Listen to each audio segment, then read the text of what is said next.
ராதே கிருஷ்ணா. எல்லோருக்கும் நமஸ்காரம். இந்த வீடியோவில் பகவத்கீதையின் 2வது அத்தியாயமான சாங்கிய யோகத்தின் 14வது ஸ்லோகத்தை விளக்கத்துடன் பார்ப்போம்.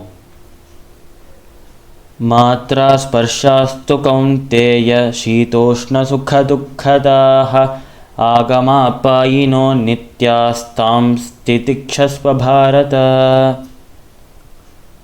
இந்த ஸ்லோகத்திற்குண்டான விளக்கம், நம்ம கிருஷ்ணர் அர்ஜுனனை பார்த்து சொல்கிறாராம், எப்படி ஒரு பனிக்காலத்திற்கு அப்புறம் கோடை காலம் வருமோ, எப்படி வின்டர் சீசனுக்கு அப்புறம் சம்மர் சீசன் வருமோ, அது போலவே தான் அர்ஜுனா கஷ்டங்கள் கவலைகளும் அதே நேரத்தில் ஆனந்தம் சந்தோஷமும் இந்த ஒரு கோடை காலம் குளிர்காலம் போலவே மாறி மாறி வந்துட்டே இருக்கும் அர்ஜுனா என்று கிருஷ்ணர் கூறுகிறார். அதனால் எப்படி பருவங்கள் எப்படி சீசன்ஸ் மாறிக்கிட்டே இருக்குமோ அது போலவே நமக்கு சுகமும் துக்கமும் சந்தோஷமும் கவலையும் மாறிக்கொண்டே இருக்கும், மாறி மாறி வரும் என்று கிருஷ்ணர் கூறுகிறார்.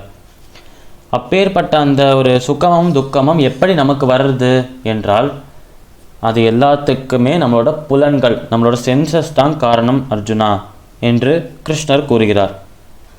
அதனால் ஒருவனுக்கு இந்த சுகமும் துக்கமும் மாறி மாறி வந்துட்டே இருக்கும். அவர் எவ்வளோ பெரிய ஆளாக இருந்தாலும் சரி, அவருக்கு அந்த சுகமும் துக்கமும் மாறி மாறி வந்துட்டே தான் இருக்கும்.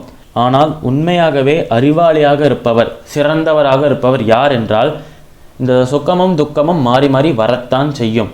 இந்த பிறப்புன்னு ஒன்று எடுத்துட்டாலே இந்த சுகமும் துக்கமும் மாறி மாறி வரும் என்று தெரிந்து கொண்டு அதை புரிந்து கொண்டு அந்த சுகத்தையும் அந்த துக்கத்தையும் சமமாக யார் பார்க்குறாளோ அவாதான் உண்மையாகவே அறிவாளிகள், அவாதான் உண்மையாகவே அறிவாற்றல் உடையவர்கள் என்று கிருஷ்ணர் கூறுகிறார்.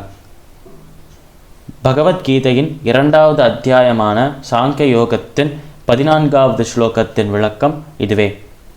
சமஸ்தலோகாக சுகினோ பவந்து. சர்வம் ஸ்ரீ கிருஷ்ணார்பணமஸ்து.